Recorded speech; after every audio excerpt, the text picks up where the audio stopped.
बेटे को पढ़ा लिखा कर बड़ा आदमी बनाया। अब वो शहर में अपने परिवार के साथ रहता है।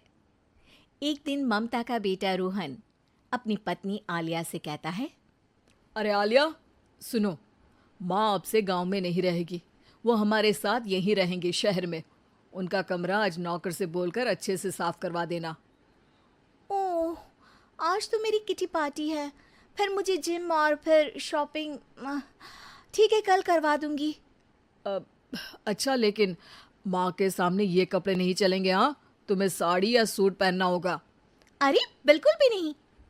मेरे मम्मी पापा ने इतना पैसा लगाकर शादी इसलिए नहीं की थी कि मैं अपनी मर्जी के कपड़े पहन ओढ़ भी ना सकूं। अरे चलो, गुस्सा मत हो, लेकिन कुछ दिन तो माँ की खुशी के लिए कर सकती हो ना। लेकिन आलिया मानती नहीं। माँ आती है सिंपल सी साड़ी, झोला और चप्पल पहनकर। अरे रोहन, मैं इनके साथ कैसे रहूंगी? मेरी फ्रेंड्स क्या कहेंगी? ये तो पूरी गंवार लग रही है। आलिया, माँ गांव में रहती थी इसलिए ऐसी हैं। तुम आज ही माँ के साथ जाकर उनकी पसंद की शॉपिंग करवा देना।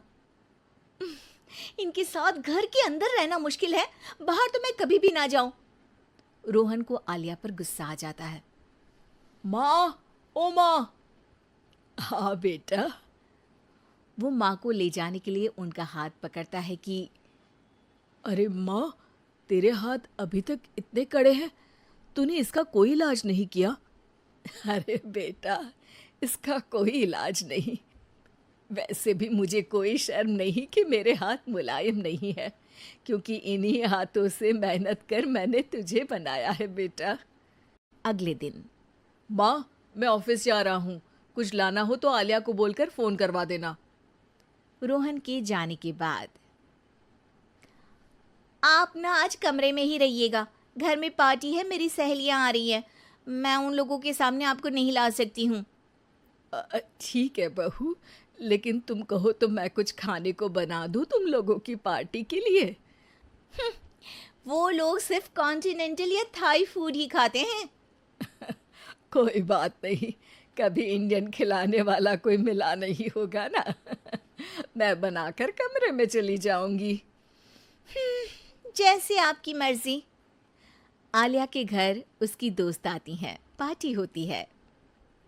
अरे वाह आलिया, ये क्या है खाने में? बड़ा ही स्वादिष्ट है यार, इसकी रेसिपी मुझे चाहिए। हाँ, और ये दाल, ओ माय गॉड, मैंने तो किसी 5 स्टार में भी ऐसी दाल नहीं खाई है। यार तू कुक को यहाँ बुलाना। अब आलिया घबरा जाती है। हाँ हाँ हाँ हाँ, क्यों नहीं, माँ जी ज़रा बाहर आइए। आलिया की सास सिंपल सी साड़ी और गांव के अंदाज में आती है। अरे बहू, क्या हुआ? खाना पसंद नहीं आया क्या? बहू? अरे ये गांव से दिखने वाली औरत तुम्हें बहू क्यों बोल रही है? कौन है ये? वो हमारी नई नौकरानी है। सास बहू की बात सुनकर बहुत दुखी हो जाती है। वो सर झुकाकर जा ही रही होती है कि एक सहेली बोल पड़ती है। अरे कहाँ जा रही हैं माँ जी? वो उठकर उनके पैर छूती है। जीती रहो बेटा। क्या है ना, आपकी शक्ल बिल्कुल मेरी माँ जैसी है।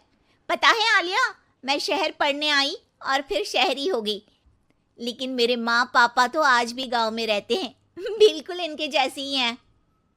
आप यहाँ बैठिए ना आंटी, आप सच में बड़ी खूबसूरत है और आपके हाथ का खाना तो लाजवाब है।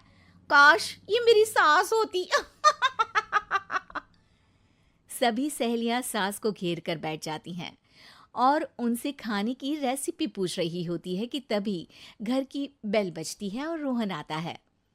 अरे क्या बात है, आज आप लोग हमारे घर में? और ये लोग तो मुझे आलिया से ज्यादा माँ की सहेलियाँ लग रही हैं। क्या ये आपकी माँ है? लेकिन आलिया ने तो कहा कि ये उनकी नौकरानी है और इन्होंने भी नहीं बताया। वो नहीं बताएंगी, क्योंकि उनके लिए बच्चों की इज्जत और उनकी खुशी सबसे पहले है। मुझे माफ कर दो, मुझे इन्हें तुम लोगों से मिलवाने में शर्म आ रही थी कि तुम लोग क्या कहती। अरे अब तो हमें शर्म आ रही है कि तुम हम लोगों की सहेली हो। हाँ, जो माँ जैसी सास को नौकरानी बोले वो हमारी सहेली नहीं हो सकती। ये बोलकर सभी वहां से जाने लगती है कि सास बोलती है, आलिया की तरफ से मैं तुम लोगों से माफ़ी मांगती हूँ। उसने जो कहा उसके लिए मैं उसे माफ़ करती हूँ।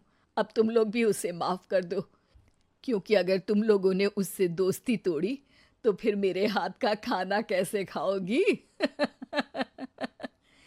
नहीं नहीं आंटी, जरूर आएंगे, लेकिन अब आलिया की नहीं बल्कि आपकी सहेली बनकर।